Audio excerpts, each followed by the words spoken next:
Gentlemen, RosterWatch Nation, welcome back to the epic RosterWatch Podcast, brought to you by Underdog Fantasy. Go to Underdog Fantasy right now. It's the home of all the biggest best ball tournaments, especially Best Ball Mania 3, but a million different offerings over there. If you use promo code ROSTER at sign up, you'll get a 100% deposit bonus up to $100. We're so thrilled to see so many of you taking advantage of that awesome offer over there with our exclusive best ball partner, Underdog Fantasy. Remember to use promo code ROSTER and get a 100% deposit bonus. If you are a pro member at rosterwatch.com, we have, of course, the best ball cheat sheet now available, and that is tailored for use over there on Underdog. So make sure and use it there. Again, Underdog Fantasy, promo code ROSTER. All right.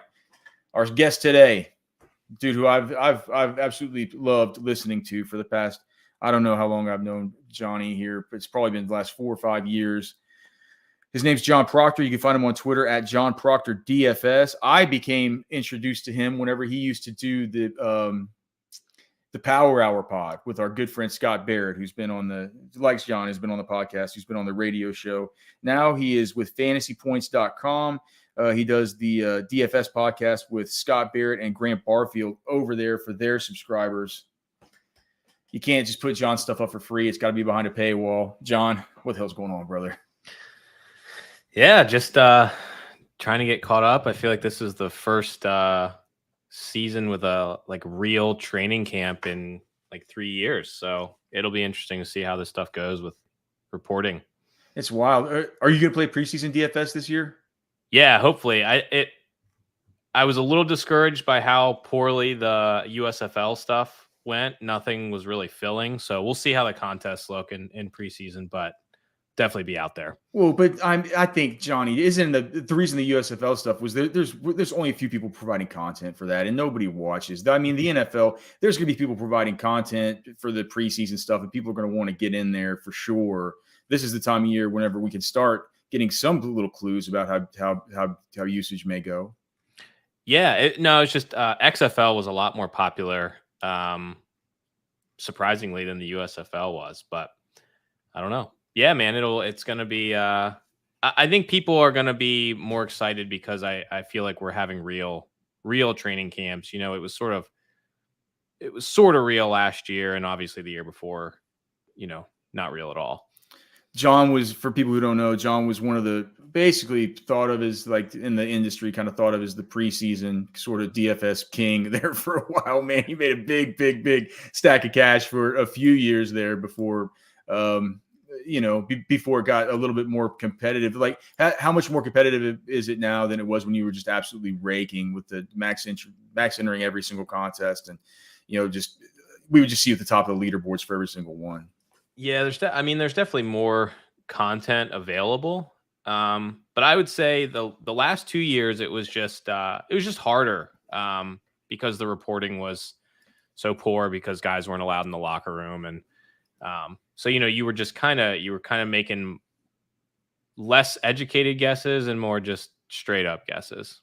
Yeah, no, I get that. And with preseason, it's all about information. We certainly have this information that's coming in now that's going to be affecting what we do with our fantasy football drafts as well. So John is my ultimate online Twitter bullshit detector. Whenever there's some kind of scandal or something going on Twitter that I can't understand, man, I'll always ping JP and ask me dude, what's going on with this? Is this a scam? What's the story behind this? So I figured that this is the best time to kind of talk about what news is real, what news is fake. And I just wanted to start out with the Raiders stuff because the Raiders have been in camp with the veterans and with the rookies. Both have been there since the 20th. Today we're the 26th. So we've actually got some real reporting out of Raiders camp. Some of it, of course, is always speculative.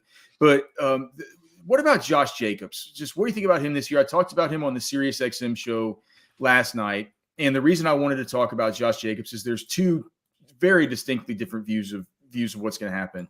One is Josh McDaniels is going to come in and have a complete clusterfuck of a New England Patriots backfield. The new regime didn't pick up a fifth-year option on him. They might not even really like him that much. They drafted Zamir White. They brought in Brandon Bolden. The guys like Amir Abdullah are there. It's a clown car of these guys that you could see Josh McDaniels using using like a New England Patriots clown car of running backs. With that being said, I was listening to Michael Lombardi's podcast, who, Michael Lombardi famously worked with McDaniels and with Belichick and all those guys for so long. And he says, if you have Darren Waller and you have Devonte Adams and you have Hunter Renfrow and you have all these guys where they're going to have to use these kind of outside linebackers and these overhang linebackers to guard the seam, you're going to have lighter boxes. And when you have those lighter boxes, Josh McDaniels is going to run. And Josh, he predicted that Josh Jacobs would be the beneficiary of that. He even went so far to say in his podcast that if you play fantasy, that you should be drafting Josh Jacobs. Like, where do you fall? Like, on what side of that? I mean, am I getting too cockamamie thinking about this? And is it just easy, like, avoid the McDaniels runners, or what do you think? I think Jacobs is probably in like the best situation of the last maybe 2 or 3 years. Seems like Kenyan Drake, there's a question as to how ready he's going to be to start the season. I think we'll likely get a little bit more news. I mean, he's there, but how healthy is he going to be? Because I know there were concerns as of like a week ago whether or not he was even going to be ready for camp. And then, Zamir White, not huge draft capital. So I think, if they're at the goal line, it's going to be Josh Jacobs, and we probably project this to be the best Raiders offense in the last 2 or 3 years. So I think, you know what you're going to get. He's not going to get a ton of targets, I don't think. But he's going to get, he's going to be the Damian Harris type guy for this offense. And, you're looking at huge games where he gets 25 carries and 2 touchdowns, but you also get those games where the Raiders are way behind and Jacobs doesn't do anything.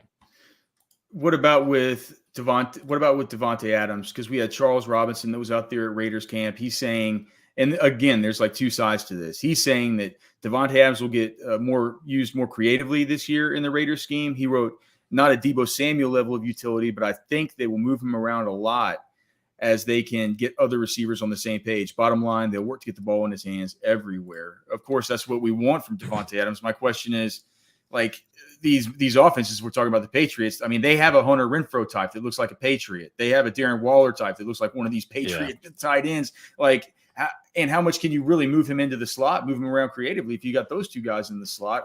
I have a little bit of trouble figuring that out. Do you think that Devonte Adams can get the same kind of volume? Or are you in on him this year? Yeah, I mean, I think, the last time that McDaniels had a true one was probably like Randy Moss. I mean, I think there's. Yeah. I mean, the true ones have been slot guys. Right.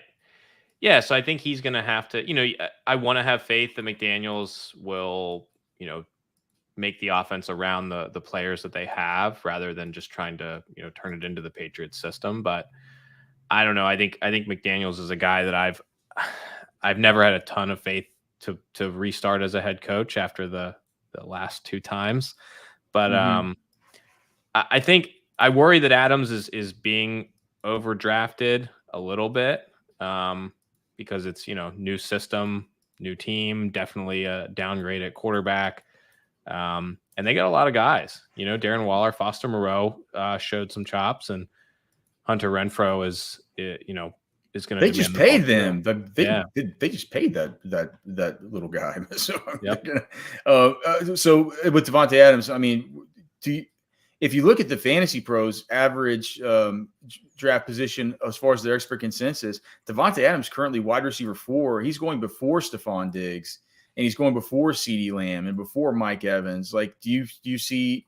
Are you comfortable with that? Or, like, would you want to take Stephon Diggs, CeeDee Lamb, Mike Evans, any of those 3 before you took Devonte Adams?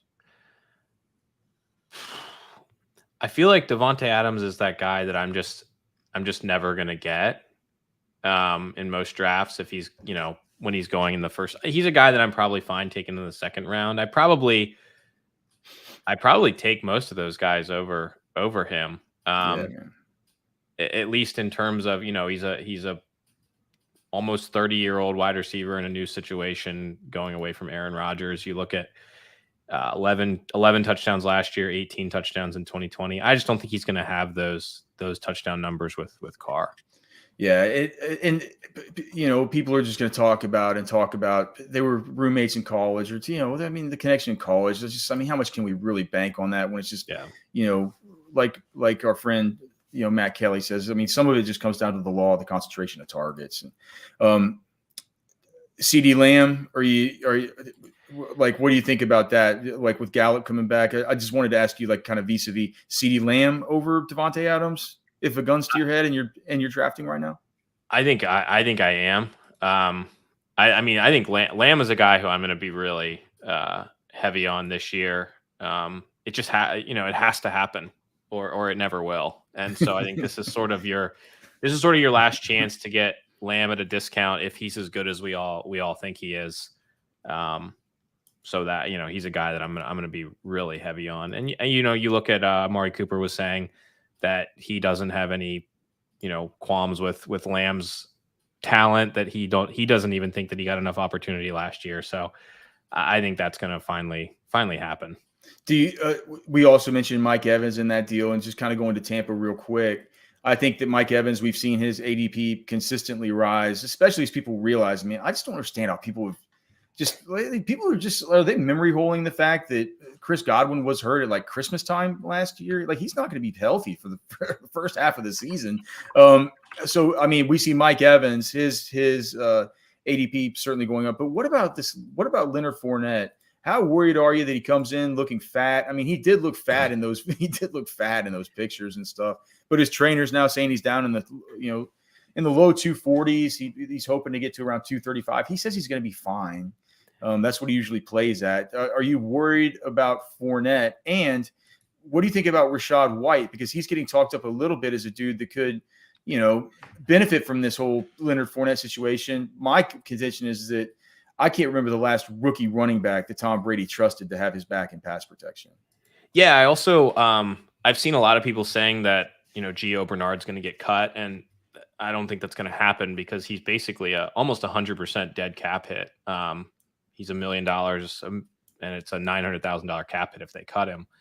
So I don't really think that there's a guaranteed chance that we know who the B is in this offense, or who the number 2 is behind Fournette. And you're paying a premium for him right now because everybody has moved him up their rankings after the Fournette weight stuff. So I think this is the time to buy on Fournette.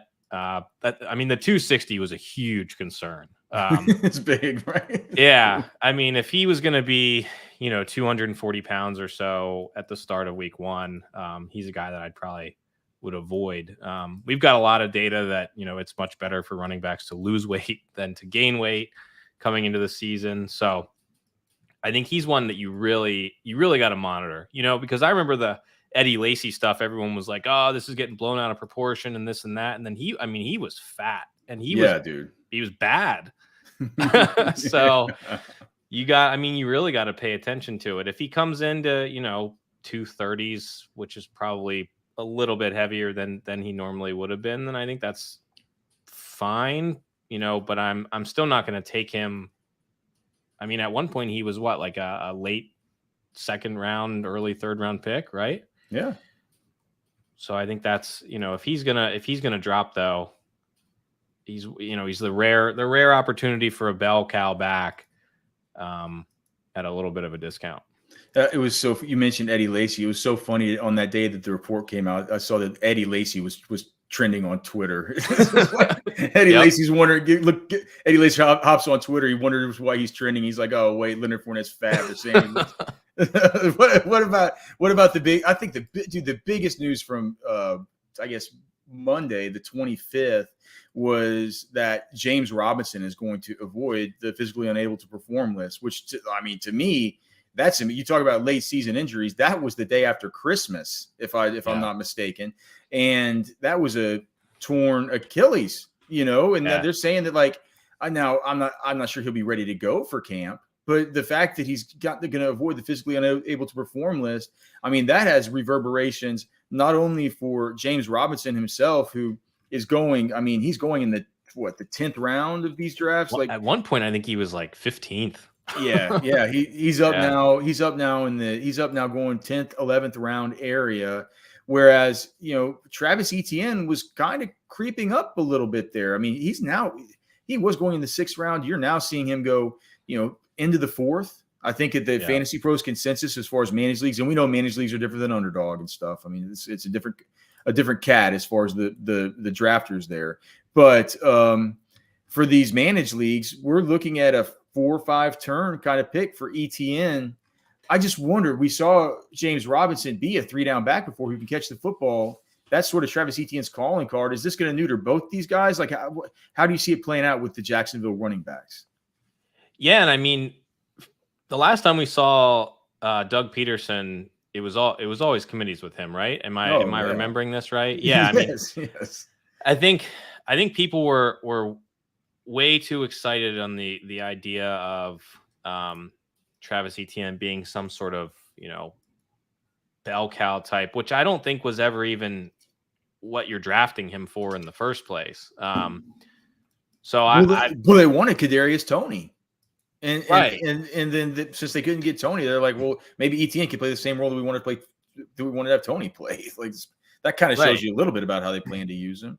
That's a different staff, but yeah, and Peterson had what, 3 or 4 years of Sproles back in the day. I think so. Yeah, I think so. So I think we probably should plan to see, something along those lines.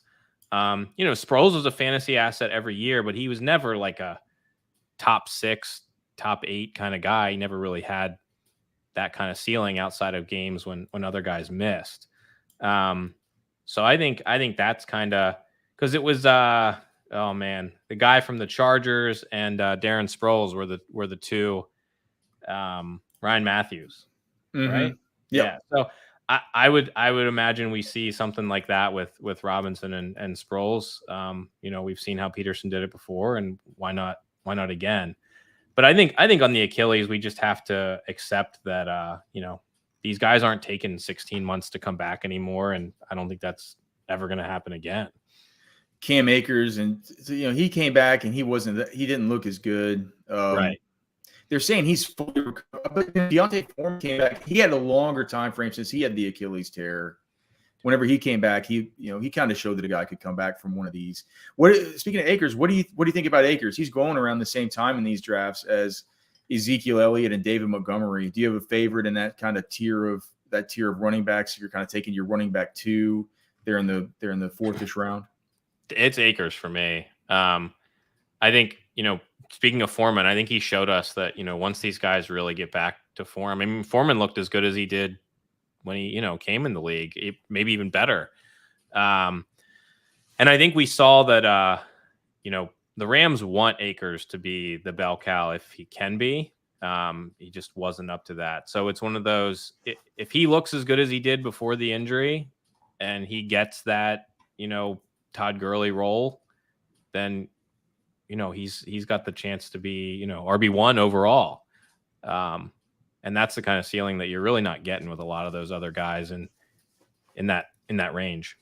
I know John plays, DFS and does a lot of this stuff with fantasy points, but he's transitioning careers now from being a lawyer, where he's a real arguer and understands all the parlance that goes with that. Let me float my theory by you about Alvin Kamara and his looming suspension. You can tell me whether you think this makes any sense from a legal standpoint. Okay, so with Kamara, the report came out from Pro Football Talk a while back saying they're expecting 6 plus games is what they were bracing for. Okay, from the incident that happened in Las Vegas before the Pro Bowl. The Las Vegas Metro Police Department alerted the NFL to this possible issue before the Pro Bowl was even played. The NFL told Alvin Kamara that he could play in the Pro Bowl.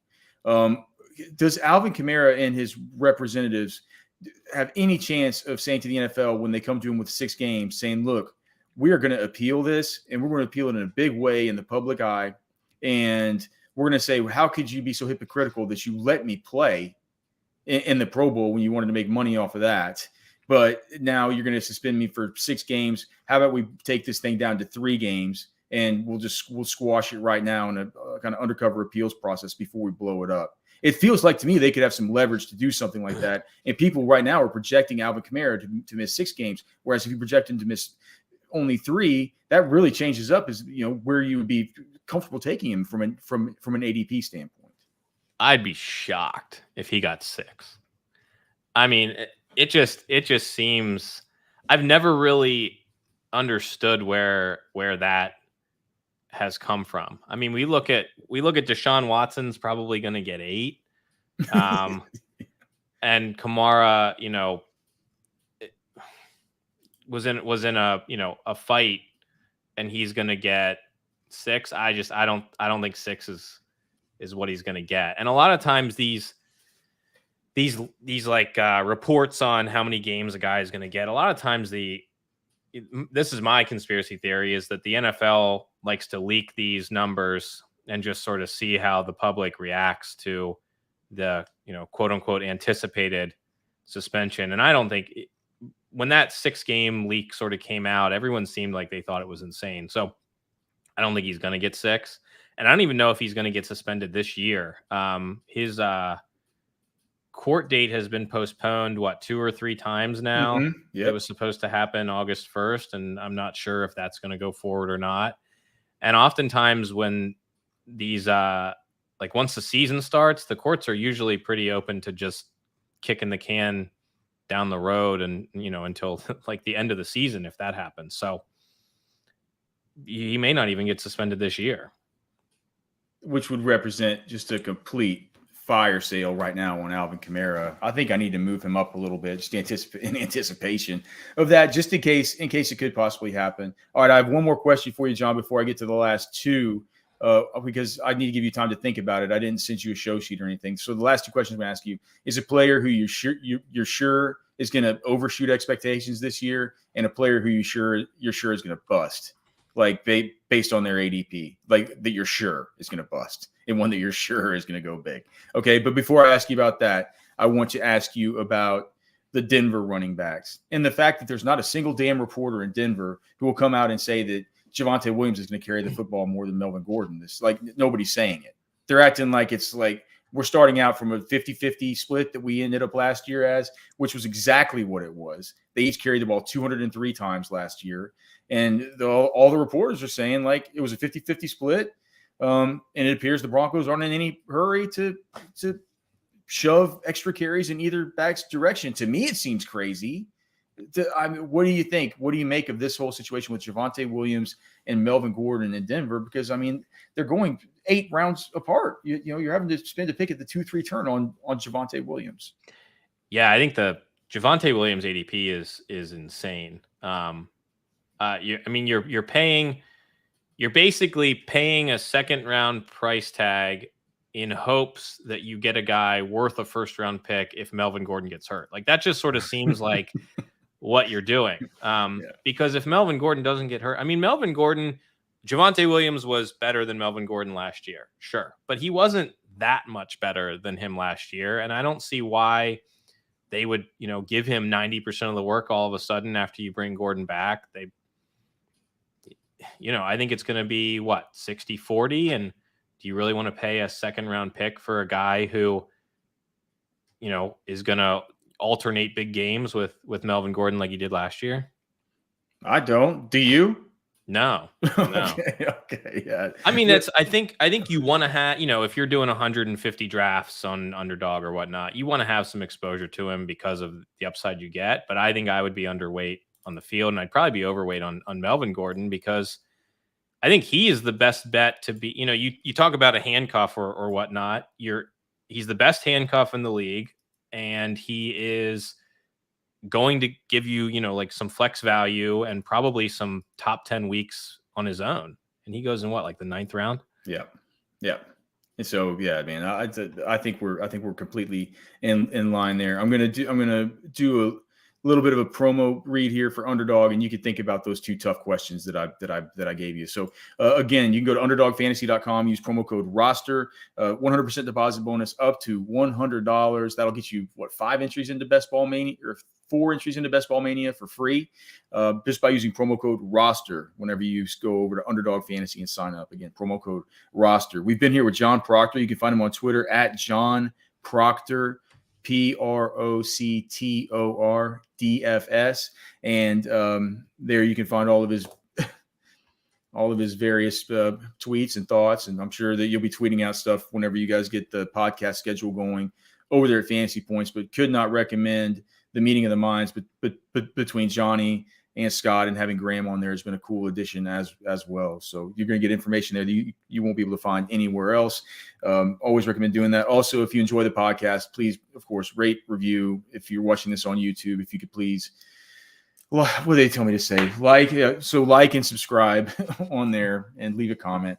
Okay, so Proctor, we got to get out of here with two tough questions. The one player, just based on their ADP, the one that's going to definitely overshoot where he's being taken right now. I think I'm going to stick on the Denver side, and I think Judy and Cortland Sutton, I think both of them we're going to look at next year and be like, we should have had both of them higher with Russell Wilson there. And I think these are two guys that, were sort of injury concerns over the last 2 years and no quarterback play. And then you bring Russ in and you just look at, and I heard the fantasy footballers were talking about how it felt like when Peyton went into Denver and everyone was just really, really wrong on where they ranked Demarius and Eric Decker. So it definitely, I think I agree with them that it feels like that. And Judy, I think Judy and Sutton are just gonna explode. And I'm not into the Tim Patrick stuff. That's a good point that they made. That's a good point that they made. Same team and all. So, I mean, Sutton's going as wide receiver 20 right now. Judy's going as wide receiver 25. Is that like, do you prefer Sutton to Judy in a vacuum? I mean, they're both going 5th round. They're both going around the same time, but in that 5th round, there's just a bunch of wide receivers coming off the board. Yeah, I probably prefer Sutton like a little bit, but I don't prefer him enough to where, I want to have 70% Sutton or anything. I want to have a lot of both of them. All right, Proctor, give the people the bad news. Give all the losers and the haters the bad news that they just won't be able to take. Yeah, I think it's Darren Waller is a guy that I probably just will not draft this year. I think Waller was a guy who really benefited from sort of being the only show in town the year that he blew up. Now you've got Renfro and Devonte Adams, and I just think that's, you're paying he's going tight end 4, 5, something around that range. I just don't think I can pay that kind of a price tag for a guy that, I mean, at one point last year, he was like unusable when he was playing dinged and Renfro was crushing. So he's a guy I'll probably end up with like near zero exposure to.